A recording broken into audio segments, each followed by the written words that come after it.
We have since witnessed 4 successive general election cycles, 2003, 2007, 2011, 2015, and most significantly, the 2015 handover from the PDP to the APC. The first time an opposition candidate, Muhammadu Buhari, unseated and incumbent in our history, legislatively a landmark followed. The Freedom of Information Act 2011, Prime Open Government's Secrecy, and Not Too Young to Run Act 31st May 2018, which lowered the age limit for elective offices and also injected fresh blood into politics. Now, the journey has been anything but smooth, yet democratic muscles keep flexing. In 2023, Bola Ahmed Tinubu emerged from the tightest presidential race since 1999, and on 12th June 2025, Nigeria's 26th Democratic Day, he chose an unprecedented joint session of the National Assembly rather than a nationwide broadcast. His address lauded consumer credit schemes, NEL funds, nationwide fiber optic rollouts, and a pledge to keep Nigeria one nation under many parties. Take note. Even as spontaneous chants of "on your mandate we stand" rang out from the floor.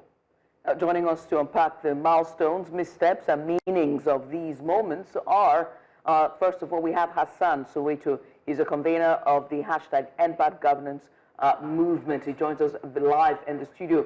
Now, joining us virtually is Dr. Sam Amadi. He's the former chairman of the National Electricity Regulatory Commission, NARC. He's also I think the Director General or Managing Director, if I beg your pardon, of Abuja School of Politics and Thought. Gentlemen, thank you both for joining us, and I appreciate you for coming on, Dr. Amadi. Also, Sagir Ibrahim, News Central correspondent, will be joining us. And in fact, he did put together one report on Democracy Day. Let's take a look at this, and when we get back, we'll be asking him a few questions about his experience. The President's Democracy Day address to a joint session of the National Assembly acknowledged the sacrifices of self-governance and the resilience required to sustain it.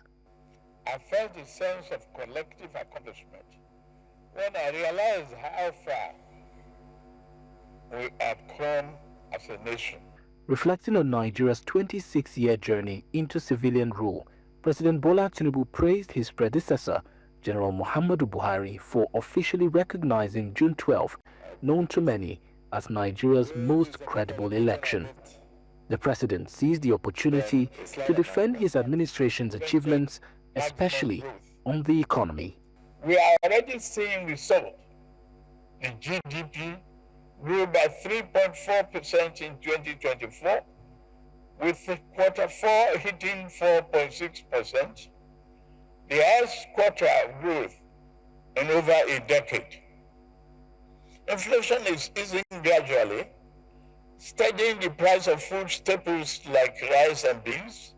In response to growing speculations about the APC's alleged attempts to steer Nigeria toward a one-party state and suppress dissent, the president says he holds no such aspirations.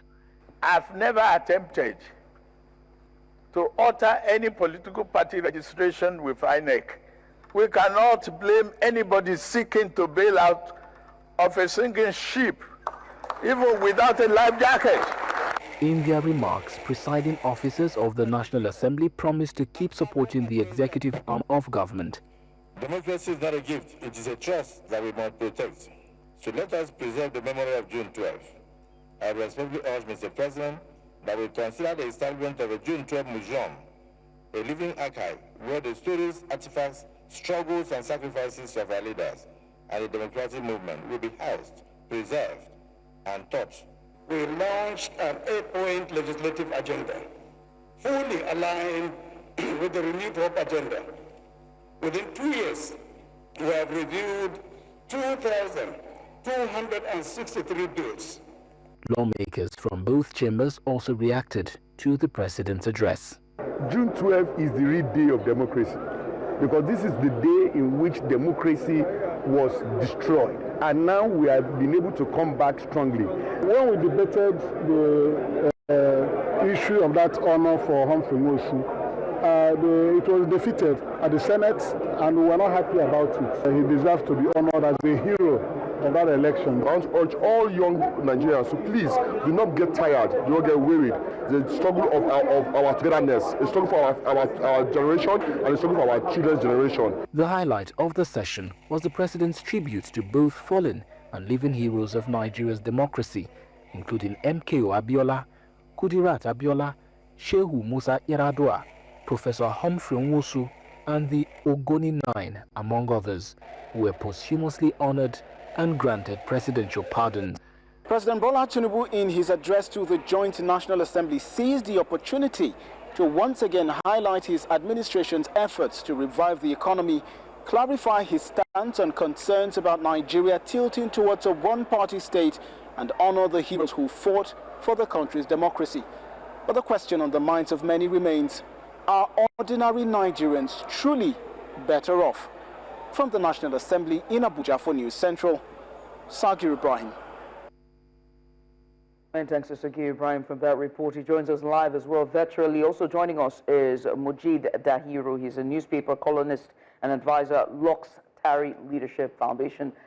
Also, welcome. He joins us virtually as well. Gentlemen, thank you so much for coming on. I would just ask an overview question for every one of you, right? But I will start with Dr. Amadi. I mean, looking back to 1999 till now, would you say that Nigeria's democratic progress have fared well? Thank you for having me. I think I will start with saying, people talk about the half full, half empty. At least, unlike our West African neighbors, we've not experienced total failure of democracy since 1999. We've not had coups. We've not had near coups. So in that sense, yes, we tick one checklist. We've done well that we've had formal democracy, civil rule, as some may say, at least since 1999. Again, some analysts might point to 2015 as a milestone and say, well, we used to have one party, dominate for 16 years. And in 2015, for whatever good or bad reason, that party was gotten rid of. So in the language of political science, you could say that was a moment of consolidation, that a democracy is presumed to have consolidated somehow if you have a transition from not just one administration to another, but from one political party to another, which suggests that the politics is becoming competitive, that maybe because a classical definition of democracy is the ability to vote out incumbents and they go home quietly. So for that sense, some will say, yes, we made some progress. Again, of course, since 1999, we've seen some infrastructure development. Some people who are talking about zoning in states have got a share of representation, which perhaps they couldn't get under the military. So these are on the positive side. But on the negative, one could say that journey is truncated. And there was a statement that Fayemi made. He said, look, we want civil rule, but perhaps way to win democracy. If you define democracy from three perspectives, one, that the elections people determine their representatives, which is what we call political equality. Not much. Yes, we do votes, but most times those votes don't count. Most times those who have voted at the main office, most times people who were not voted for get themselves in through rigging. So that diminishes the kind of democracy. If you look at what they now call democracy dividend, which actually should be the reason for democracy, that somehow democracy translates to well-being of the people, material, economic well-being. People can argue that if you look at our poverty profile from 1999, when President got there, to around 2003, when we had the first need assessment, we've gotten worse. Inequality has grown. We've got now more displacement. We've now become more like an IDP camp. We're not in the war. The FAO, Food Organization in the world, that's talking about more people are going to get into extreme hunger, maybe about 20 million by some estimation. More people are out of school. So those socio-economic indicators do not suggest that democracy has returned value. We're not talking about the East practice now. But then if you look at, again, the question of responsiveness, which is what some of the scholars say that democracy is about those in power responding to the needs of the citizens. We see also that we've not, democracy has not been very responsive. We've not got to where elected officials feel compelled to respond to their constituencies, either in terms of putting up bills, laws that they request, or doing things that they say this is not good. So essentially, from this panoramic perspective, we can say two things: that thank God we are not like Burkina Faso or Mali in that sense, that military rule has overtaken civilian government because of all these contradictions. Thank God we have hidden resilience, buffer zones that has kind of prepared these contradictions and kind of managed these failures. But again, sitting back, we said we probably have not made much progress, assessed by outcomes in terms of the quality of our elections. They have been worse since 1993. In terms of the quality of leadership recruitment, those who get to power, probably arguably worse than we had. In terms of the responsiveness of political machinery, is our political parties, our political process, our parliament, the executive, actually responsive to what the citizens want. So if you look from these three perspectives, and the basic rights, do we have more political freedom? I mean, we still have people who suffer deprivations, arrested, detained. We still have, DSS threaten people who are expressing basic, most rudimentary act of citizenship. So from this perspective, I think we've not made much progress. That's a very panoramic, as you put it, perspective, Dr. Sam Amadi, and very interesting. It's quite balanced here. You talk about the transition during this administration or since democracy. It's been good. Also, development has pretty much been good, but lack of responsiveness when it comes to this administration towards its people. I could see Soweto's body language while you were speaking there, and he was quite agreeing with you. But speaking of body language, let me come to Sagir Ibrahim, who was at the National Assembly during the President's address. Sagir, thank you very much for that report, and also thank you for being there for News Central. However, there was so many youth-centric kind of gestures that the President told that his administration has done.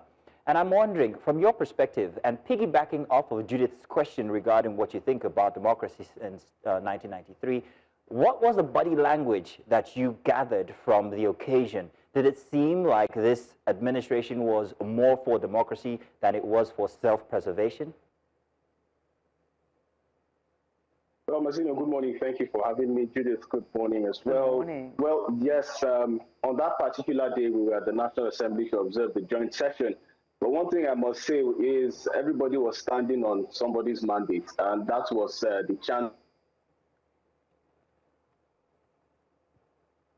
Oh, I'm hoping we can get back Sagir there. He was going right into the thick of his submission there. Sagir, let's come to Mr. Mojeed. We will be coming to you in a bit, but let's come to Soweto with that question because I think that it's well apt for you as well.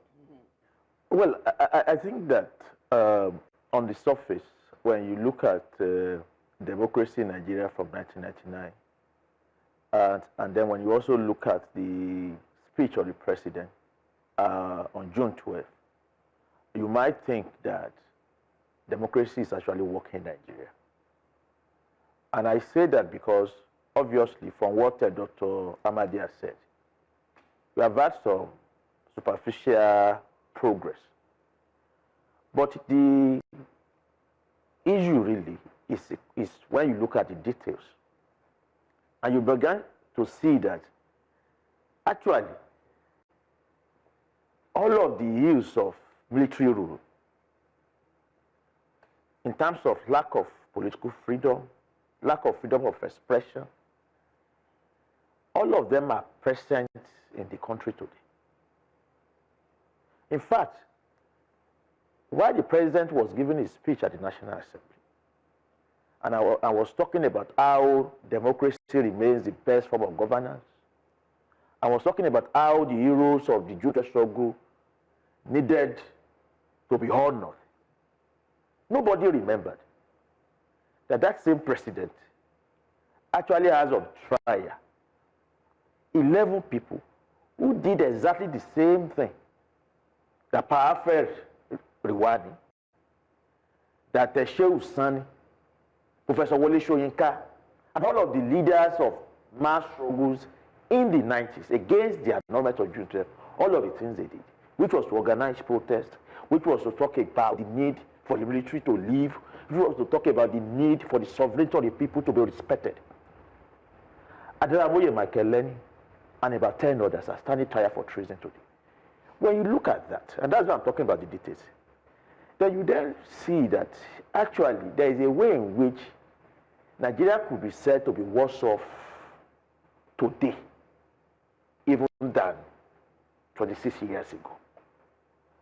Because when the military was in power, the military was clearly something that was against the normal run of things. So the crime of the military was obvious. What we are seeing today is crime against the people, the violation of the sovereignty of the people, of their basic freedom and right, being committed under the cloak of democracy. So it is much more worse. And that is why we have described what is happening in this country as a civilian capitalist dictatorship. To call it a democracy, is to completely dishonor journalists, bloggers, Nigerians who are in jail today. Some who have disappeared over the past few years because they spoke up. And that is what has been happening over the past 26 years. In the Rivers State today, you have a truncation of, in quote, an elected government. And that was not even mentioned at all in the president's speech. And that is an assault on democratic ethos, because it is not justifiable, it is not constitutional. The basis for that declaration was completely fraudulent. There are places in many parts of the country that have examples of breakdown of law and order than what could have been said to have happened in the Rivers State to justify that kind of thing. So that when people accuse the president of wanting to create a one-party state, that is what they mean. And that was exactly President Olusegun Obasanjo's playbook. Something which President Bola Tinubu referenced in his speech. Right. That at a period in this country, the PDP felt that they could rule for the next 60 years. And they deployed all the powers of the state to muzzle opposition, but also to forcefully hijack the states that were, democratically occupied by opposition political parties. Something which at a point meant that in the entire Southwest, the whole AD was pulverized, leaving only Lagos State. That's an interesting look. How different is what is happening now from that? Right. Let's bring in Mojeed, shall we? Mojeed Dahiru, he joins us live as well virtually. Mr. Mojeed, you've heard from Hassan Soweto here and his submission, and also let's bear in mind Sagir Ibrahim's submission as well, when he said on the floor of the House there from the Green and the Red Chamber, it was clear that there were chants of the mandate, on your mandate you should stand. And so with Taiwo's submission, it begs to ask the question whether or not, we are heading towards a one-party state, or whether or not the statements by the president saying that, a one-party state is not the case for the APC is just lip service. Thank you very much. I think on the issue of the concerns raised about Nigeria sliding into a one-party state, it's also part of the anomaly that has characterized our democracy, the facade that we have as a democracy. And because if you're talking about the democracy, one of the things that are lacking in our democracy, one of the things that have made our democracy not so democratic in nature as to yield dividends in form of improved security and welfare for citizens since 1999 has been the failure of the political party system in Nigeria across board. Ordinarily, the political party system is supposed to be the brain box of a democracy, because the political will, the level of integrity, the human thought is required to give life to the intent, to the letters and the spirit of the Constitution towards the provision of welfare security When that brain box is corrupted, then the entire process will be corrupted, including the leadership recruitment process. So what you are seeing today is that continuous failure of the political party system, both in the opposition and those in government. So that Nigeria today appears to be sliding towards the one-party state is truly and honestly not because of any machination so much this system. The former ruling party turned opposition party, the PDP, and of course the Labour Party that was supposed to be the new opposition party that somehow lost along the way. So you see, the democracy, when you talk about failure of government, there's also the concept of failure of opposition. So what you have in Nigeria is both failure of government and failure of opposition. And that is the tragedy, the double jeopardy that is the tragedy of the Nigerian democratic experience. And so to undo this will require a lot of effort on the part of the Nigerian people themselves.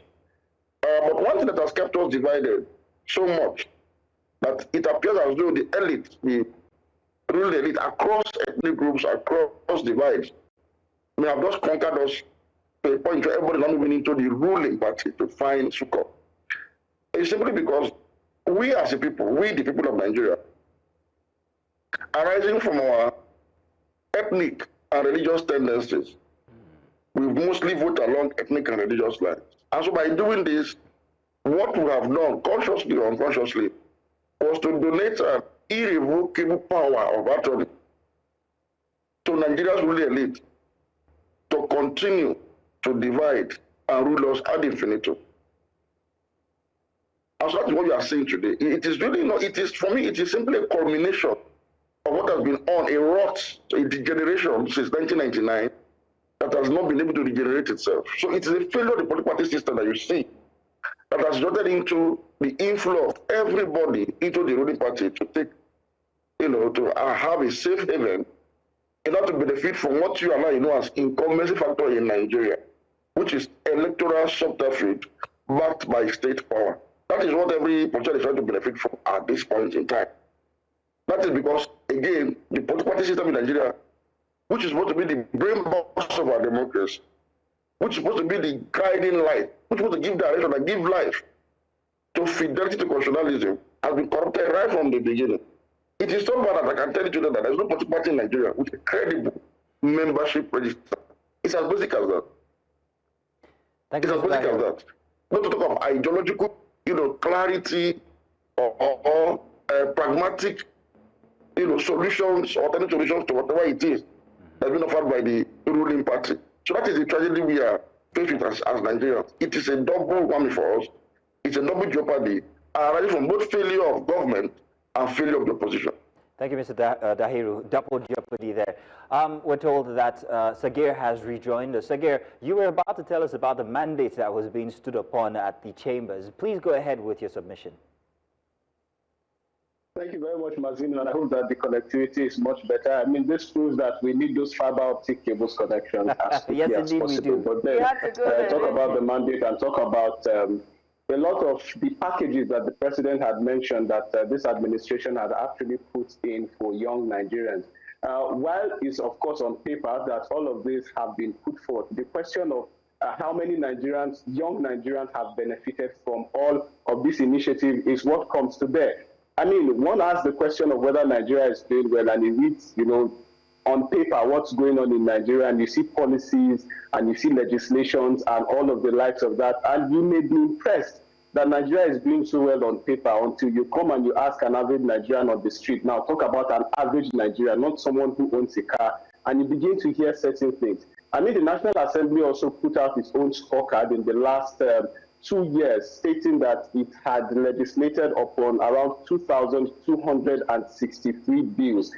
2,263 bills later, the question on the minds of many is how these bills have directly translated into meaningful impact in the lives of Nigerians, young Nigerians, of course, who honestly, a large percentage of them drive the economy. Now, these are some of the questions on the minds of many when, they watch the address. Talking about other factors around it as well, it's a democracy-based celebration. Democracy, from its definition, is about the people, and the people. It is of the people, it is by the people, and it is for the people. But then, the president's address, still from what we're getting, did not really focus on all of the issues that have affected the people over the course, of the last 2 years of the administration. Talk about the fuel subsidy removal and the impact it has had. Nigeria has saved a lot of money from it. How has this directly impacted the lives of the people who continue to bear the brunt of it? I mean, just the other day, we saw Hassan Soweto, Comrade Hassan Soweto, speak, still on the breakfast show, talk about him not seeing a time when the cost of petrol drops below 700 or 800 naira. This continues to be the concern. If the people do not continue to benefit from the dividends of this democracy, how else would we see them, be a part of it, if not go out on the street and demonstrate?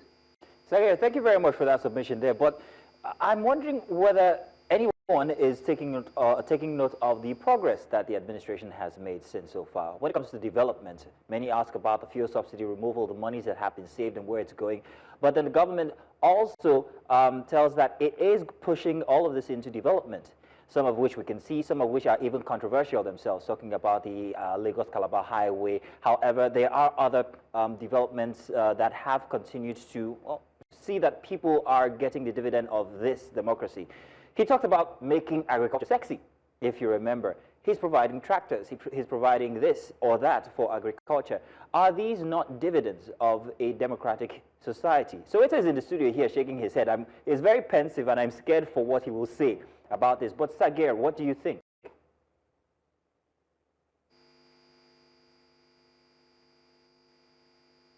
Sagir, are you there? I think we might have... Well, I'm here, but unfortunately the network has been iffy. Okay. So I was talking about the developments for... I'm really finding it difficult to get this. Okay, I'll redirect that question to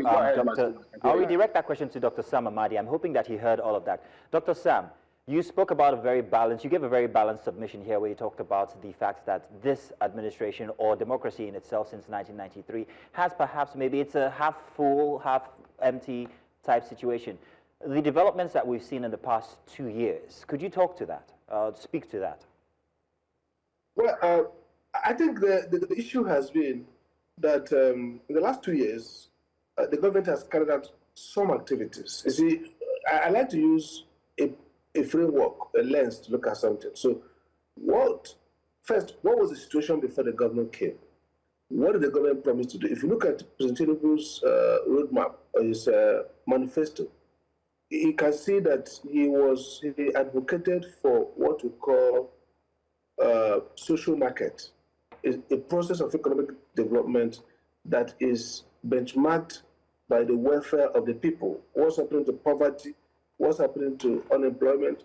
What's happening to inequality, as the economist WC has said? So Tinubu's manifesto tilted more towards social market, towards some kind of economic management that, at the heart of it, wanted to improve living standard, economic growth, but inclusive economic growth. Now, if you look at what has happened in the economy, yes, there have been macroeconomic stability. The management of the economy under Tinubu has been better than under Buhari. I mean, Buhari left with a lot of deficit. We had foreign reserve at about $10 billion dollar only, which cannot even finance 1 month export or import. And he's far better now than then. We've seen macroeconomic management the phasing out of round tripping and the parallel market dollar, which makes up rich. In a sense, the president can say they have done better than Buhari did. But if you now say, what, like WC has said, the three things you must watch out for is what's happened to poverty. We've seen poverty increase by 2019, when MBS gave us about 42.5%, now it's about 56%. We've seen those likely to be hunger, according to the World Food Organization, Food and Agriculture Organization says clearly that there will be more people who are going to be hungry because of acutely hungry, because of displacement, because of food scarcity, and so on and so forth. So we have more people very hungry. We have about 20 million Nigerians expected to drop into poverty this year. So if you look at those indicators, if you also look at indicators that we have lost GDP growth has we declined from first to fourth, I think the government has not done well economically, even though it kind of, this is its best achievement is that they have created macroeconomic stability. But the question is, it has not led to growth. We are not seeing improvement in the economic basics of citizens. Again, infrastructure. Look at, for example, I think the problem with the government, in my view, is uncoordinated, activities. That there's no narrative shaping what the government is doing. There's no structured development. So take the 36 billion for renovating ICC, which is one of the flagships of this celebration. Is it to help increase knowledge capital in Abuja? Look at Abuja. Those are no lights at night. Cities are now branded as centers of good. So what does Abuja represent? Ask ourselves, what is Mr. Wike driving Abuja into to become that city? If you're in Washington and thinking about doing a conference in Africa about African growth, are you going to choose Abuja? Even if you're in Nigeria, thinking around where do we do the next big conference, are you going to think about Cross River, Akwa Ibom, Lagos, or you think of Abuja? So this knowledge that infrastructure is just pillar, to put big infrastructure, then that's not the infrastructure that turn to growth. So I think that's a problem of understanding in the Tinubu's understanding about development. And so you have the Umahi, who is driving the coastal road, who, if you go to airport, you see all the multiple what they call cross bridges, and those big bridges. And if you look at them now, they're like, debt. They don't represent any growth. Look at the airport. They spend billions, and they need extra 50 billion. And that airport looks like amusement park with multiple rioting colors. No plane has ever. All right, then, Dr. Sagir. So the point I want to make is this. Okay. They have done well, but what the things they have done, the activities they have carried out, does not build into a strategic vision of development. If you look at insecurity, we are more insecure. So in my view, 2 years is a failing grade, not because they have not done activities, not because they have not spent money, but because there's no coherence, and therefore they're not driving at real basic things that will change the country. And final word on this. So Tinubu came in when there was total anger at Buhari. Buhari's nepotism, Buhari's failure to create a national commitment and patriotism. The first thing Tinubu should have done is to restore back faith in the Nigerian project by being inclusive, by being charitable, by not being too political, but trying to carry it along. I think the government has been successful in politicking rather than in developing and building a national consensus. All right, Doctor. I mean, you made very solid arguments here in your case, and it makes us just move to Mr. Mojeed Dahiru here before we come into the studio. And three things I take away from your submission. Number one is the lack of continuum that we see with our governance, right? And number two is how, our governance, whether it's Tinubu's administration or Buhari or Goodluck, it is very infrastructure-centric, so to speak. And then number three is that, whether we like it or not, 2 years ago, Tinubu inherited a government and a country that was on the brink of collapse, and he's doing all that he can.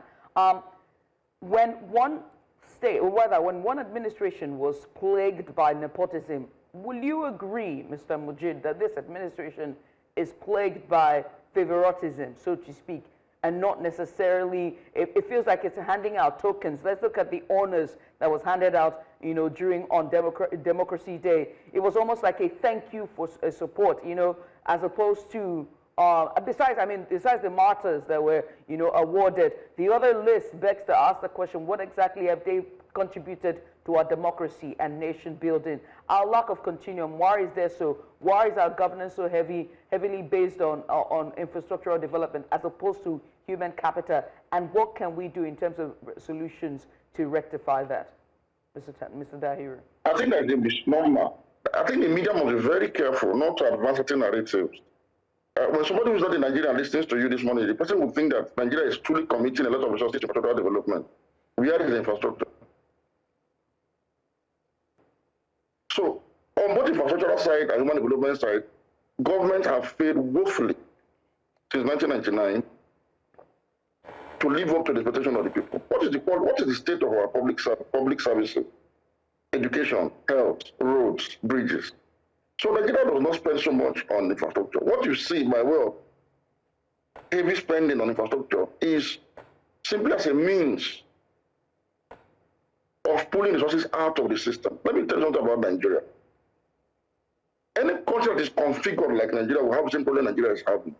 Any country that is essentially a country of tribesmen and not a nation of citizens will have identity politics of ethnicity, geography, and religion driving its leadership recruitment process. And the ugly side of identity politics, of ethnicity and religion, is that the reward system for identity politics is corruption. Scholars call it prebendalism. A situation where appointed or elected public officials feel entitled to state resources as a matter of sectional interest.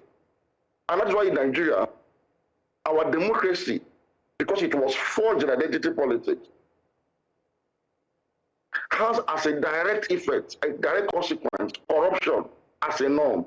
So in Nigeria, corruption is administered by the state as a legitimate tool to share what you call the national cake. That's why it's so endemic that EFCC or ICPC cannot solve it. And the only thing that can solve it is to reconfigure our politics away from identity politics, which has prebendalism as the end game, to a truly liberal democratic society and culture that will have good governance for the majority as a reward system. And this will entail moving away completely from politics that is driven by identity of ethnicity and religion. This is something that I have always advocated for. Every country in the category of Nigeria will have the same problem we've been talking about for the past 26 years. And if you're not careful, until this fundamental shift is achieved, we will keep having this problem in the next 26 years.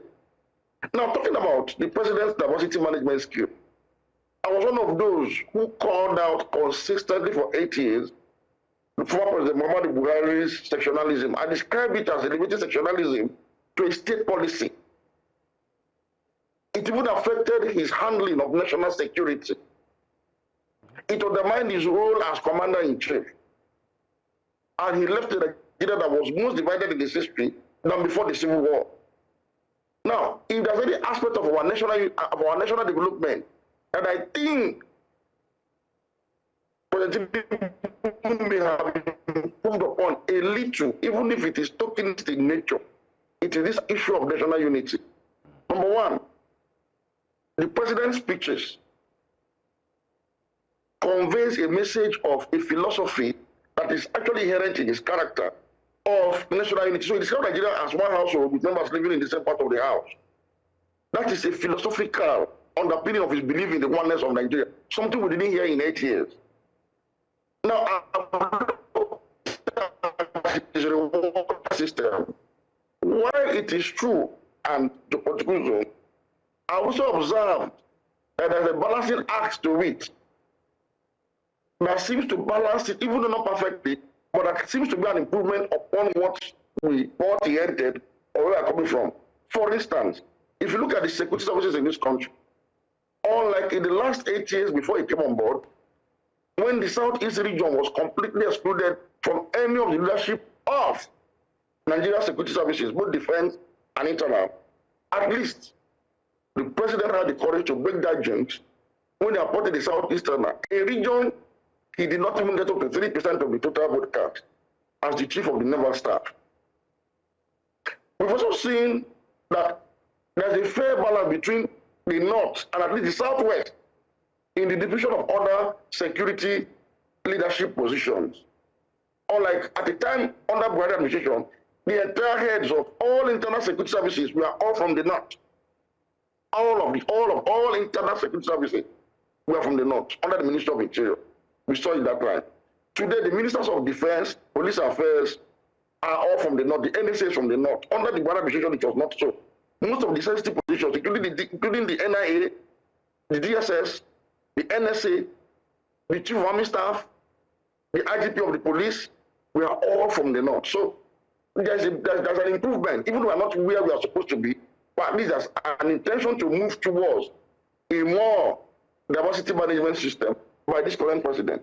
But the question is this: beyond bringing elites together, well, he's a very skilled politician, beyond bringing elites together to have some level of consensus on how to govern for their own self-enlightened interest, what we still don't have, even under this administration, is a people-centered administration. I'm talking about his economics.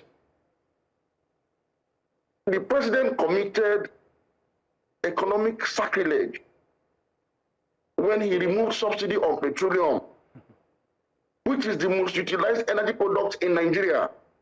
And he doubled down on this when he floated the national currency, another economic sabotage, or if you can call it abomination, something that should not have been done in the first place. Look, it was self-sabotage on the part of the president to implement these two policies, and I'll tell you why. It has not benefited the government nor the people. You know why? Whatever savings at all the president made from subsidy removal and flotation of the naira has been consumed again by the inflation that these policies created.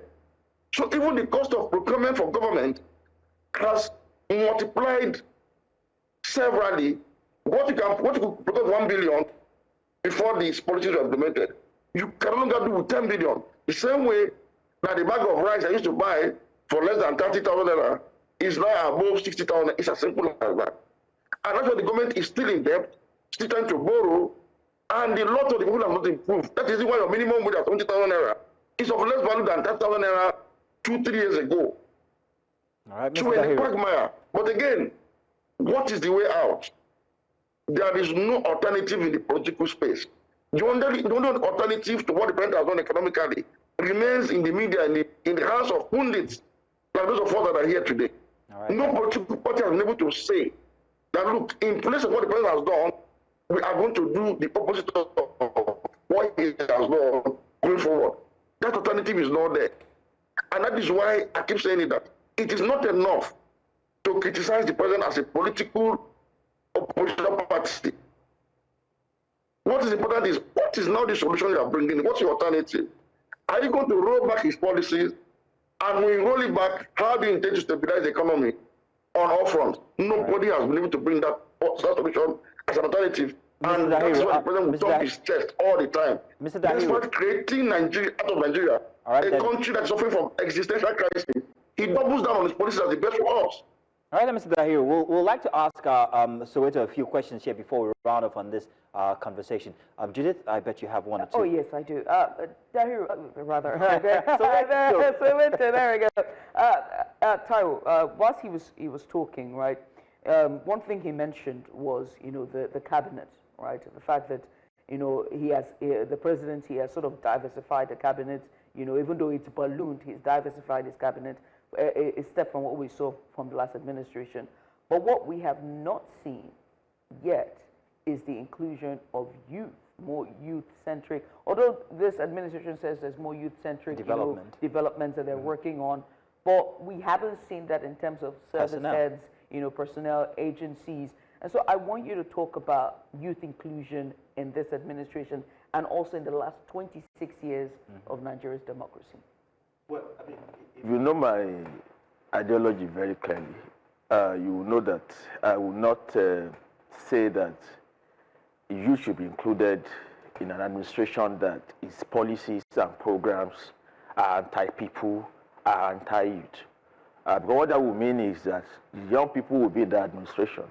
They will simply discharge the same policies that is against the interest of the people, including their peers. But then, to make a comment about youth inclusion in leadership over the past 26 years, we have seen young people fight to be at the table. And I think that was the substance, the Not Too Young to Run campaign, which generated some acceptance from the government, that young people should have a place. But what we have not yet seen is young people taking full advantage of that to be able to build a movement that can change the narrative of this country. And what do I mean? Because it is not just enough to have young people in power. Right now, anybody of my age or below could be a governor or a member of the National Assembly or thereabout. But that is inclusion on paper. What we need now is for young people to come together and either build or join a political party whose ideals and programs represent progress for the nation. So, are we seeing young people do that? Are young people willing to do that? Because it would seem that the language for the young people currently is dissent, opposition, which is a good thing. It helps to balance the scale. However, is there the willingness for young people, while some might argue that they are not being encouraged, but is there that hunger for young Nigerians to actually go into corridors of power or politics? Is it the youth or is it the position? But the roadblocks are so much. Young people, the youth are always the layer that is most ahead in any society. If you look at the rate of abstention in the last election, which is in multiples of millions, young people are composed at the largest layer of those who did not vote at all in the election, even though you saw them at campaign rallies because there was something to be gained. So young people are, in a way, bailed out of this very shambolic, fraudulent democracy because they see that votes don't count. They see that political parties are just avenues just to get somebody into power.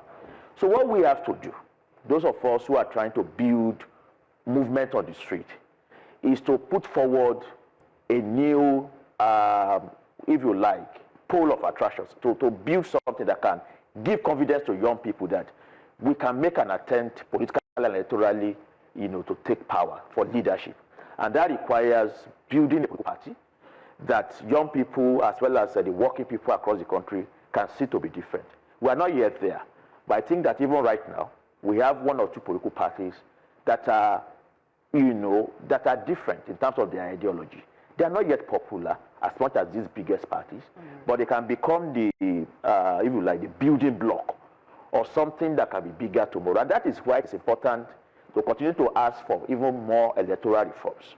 Because one of the things that has been done is that any one of us here in this room, if we have an idea that can make this country better, we can't just quickly go out and form a political party because it is so difficult. It is so expensive. Formation of political parties, according to the Electoral Act, has been done in such a way that only those who have looted the country dry can do it. So we need a situation where that can be remodified to allow people with ideas to be able to come to politics, to build political party, and from that basis, see how we can begin to transform the country. All right. I've got one question for Dr. Sam Amadi. Now, Dr. Sam, if you're with us, I'm wondering what you think the state of opposition has become since the past 26 years of democracy. I don't know if there is a barometer you could use to measure this by, but taking a look at the past 2 years and its response to opposition, and also the dynamic of opposition, where we have a system where you're welcome to the APC, yet we're not encouraging a one-party state type of thing. What would you say, or how would you say that we have fared from the beginning up until now, over the past 2 decades when it comes to opposition, whether it's political or whether it's in form of youth-centric or youth-driven type of opposition in way of protests or dissent? How have we fared democratically? I think the answer is badly. Again, on Democracy Day, I had 3 lectures for youth groups, one on technology, one on social movement. And one of the things I said is that when we were on June 12th, I recall where I was with leaflets, with Uchara Gotcha, with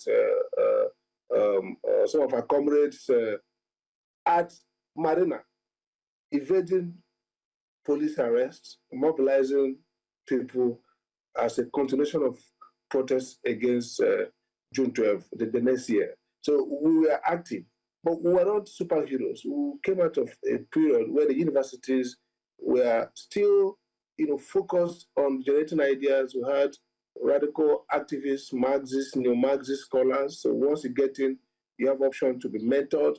And then it was clear that we were faced with a military rule that was very, by all indicators, monstrous. There was no,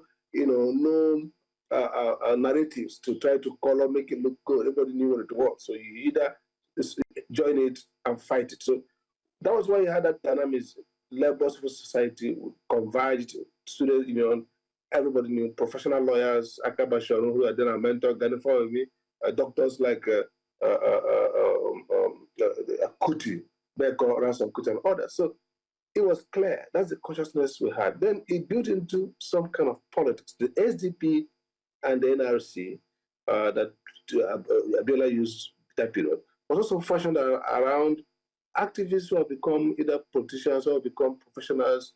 Somewhat, you can see that the parties, the coherence of idea, it might not be classical, ideological in terms of Marxism or whatever theory, but you can see the infusion of value system, some condition of a project of national emancipation by different actors, conceived by the NRC as a pan-Nigerian conservative movement, conceived by the PDA, SDP as some kind of social welfareism.